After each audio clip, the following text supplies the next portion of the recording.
नमस्कार दोस्तों, सभी लोगों का स्वागत है आज की इस वीडियो के अंदर। जैसा कि पिछली वीडियो के अंदर मैंने बताया आप लोगों को केदारनाथ के बारे में, केदारनाथ में घटित घटना के बारे में, तो क्या केदारनाथ के साथ साथ भगवान श्री बद्री भी ये संकेत दे रहे हैं कि अब नए कालखंड का समय आ गया है, नए युग परिवर्तन का समय आ गया है और वही स्वरूप माँ प्रकृति का दिखाई देगा जो कभी आए से कई सौ साल पहले दिखाई किया करता था।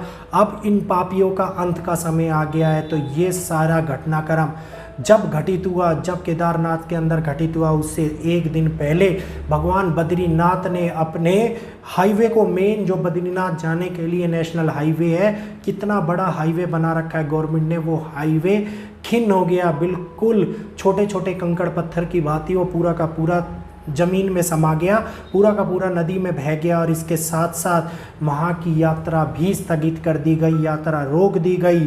चमोली के पीपलकोटी के अंदर ये हादसा जाएंगे कि माँ प्रकृति का ऐसा स्वरूप देखने को मिल रहा है जो हम लोगों को अपनी ओर केवल और केवल यही दिखा रहा है कि इस युग परिवर्तन के समय में हमें केवल और केवल सचेत रहना है, घर में रहकर भक्ति करनी है, क्योंकि अब वो समय है कि प्रभु अपने धामों को बंद करने का प्रयास कर रहे हैं या धामों को रोक रहे हैं। प्रभु ने यात्राओं को रुकवा दिया है क्योंकि उनकी इच्छा के विरुद्ध कोई कार्य नहीं होता, उनकी इच्छा के साथ में ही सारे कार्य होते हैं। तो अब चमोली के पीपलकोटी के अंदर जो ये हादसा हुआ, इसके बाद में यात्रा को स्थगित कर दिया गया और इसके बाद में लोगों के पास में जाने के लिए कोई भी जगह नहीं बची। भगवान ये भी कह रहे हैं, कुछ लोग ये कह रहे हैं कि प्रभु का ये संकेत है कि नर नारायण पर्वत के मिलने का समय आ गया है। प्रभु का ये संकेत है कि उस बड़े भूकंप का हिमालय की घाटी के अंदर आने का समय आ गया है, जो उत्तराखंड से मिल रहे लगातार इन संकेतों को दिखा रही है। और इसके बाद में भविष्य बद्री के अंदर भगवान बद्रीनाथ चले जाएंगे, क्योंकि भविष्य बद्री के अंदर ऐसी घटना घटी जिसको सुन के आप लोगों को भक्ति भाव जाग जाएगा, आप लोगों की मन के अंदर और भी ज़्यादा भक्ति जाग जाएगी। जिस टाइम पे ये हाईवे टूटा उससे 2 दिन पहले भविष्य बद्री के अंदर शाम को शंखनाद, शाम 7:15 बजे के आसपास शंखनाद अपने आप सुनाई दे रहा था। आसपास के लोगों को शंख की ऐसी ध्वनि सुनाई दे रही थी कि जैसे वहाँ पे किसी ने शंखनाद किया हो, लेकिन वहाँ पे कोई भी नहीं था।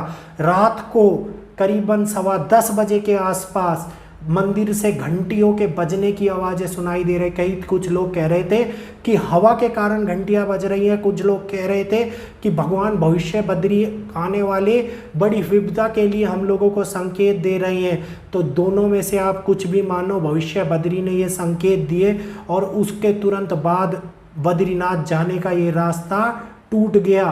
तो अब आने वाले समय के अंदर बड़ी विपदा हम लोगों के द्वार पे खड़ी है। क्या कलयुग के अंत के समय में अब वो समय आ गया है कि जो चारों ओर प्रलय का स्वरूप देखने को मिलेगा।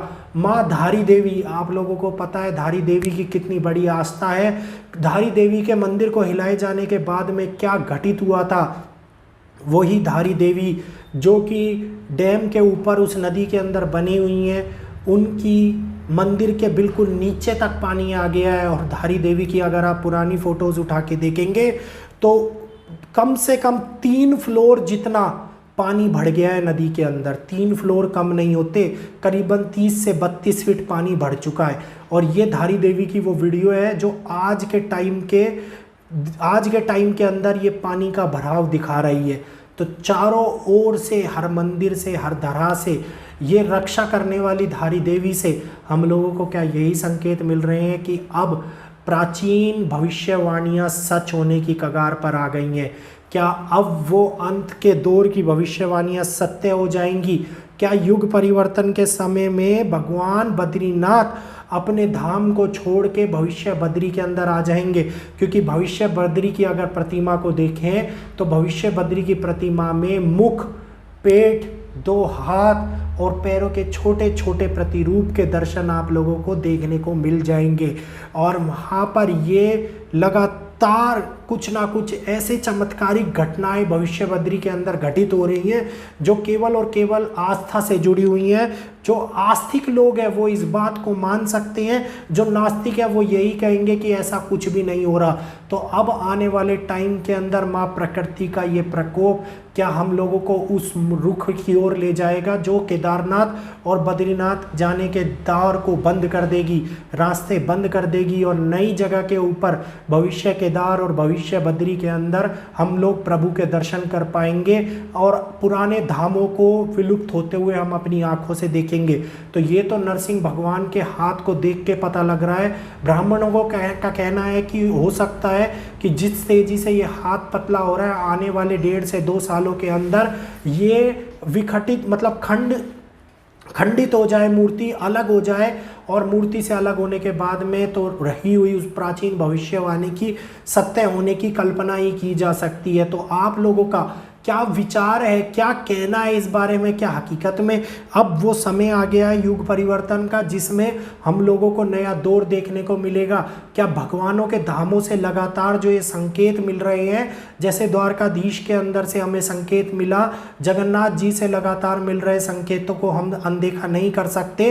तो अब ये जो संकेत मिल रहे हैं इनको हम यही मानेंगे कि युग परिवर्तन के समय में एक नया खंड शुरू होने वाला है, और उस खंड से पहले एक प्रलय आएगी, एक विश्वकारी प्रलय आएगी जिसके प्रतिरूप हम लोगों को अभी कुछ दिनों से दिखाई देने को मिल रहे हैं।